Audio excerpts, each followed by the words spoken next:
कुछ खबरें शोबिस की रंगारंग दुनिया से आपको बताएं। सूरत के बेताज बादशाह उस्ताद नुसरत फतेह अली खान को दुनिया फानी से कूच किए 27 बरस बीत गए। शहंशाह कवाली ने फैसलाबाद के एक कवाल घराने में 13 अक्टूबर 1948 को आंख खोली। 16 साल की उम्र में कवाली का फन सीखा। कवाली के साथ गजल, क्लासिकल और सूफी गीत भी गाए। उस्ताद नुसरत फतेह अली खान का गाया हर गीत पाकिस्तान और भारत समेत दुनिया के कोने कोने तक पहुंचा और अमर हो गया। सूरों के शहंशाह सूफियाना कलाम को इस महारत से गाते थे कि सुनने वालों पर वजद तारी हो जाता। उन्होंने मगरबी साजों को इस्तेमाल करके कवाली को जिद्दत के साथ एक नई जहत बख्शी। इनकी कवाली दमस्त कलंदर अली अली को आलमी मकबूलियत हासिल है।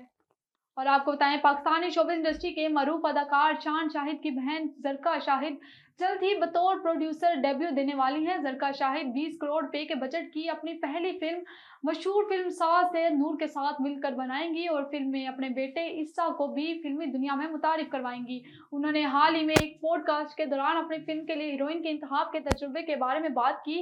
जरका शाहिद ने बताया कि पाकिस्तान में हीरोइन तलाश करना एक बहुत मुश्किल काम था, इसलिए मुझे मजबूरन बैरून मुल्क से हीरोइन को काश करना पड़ा।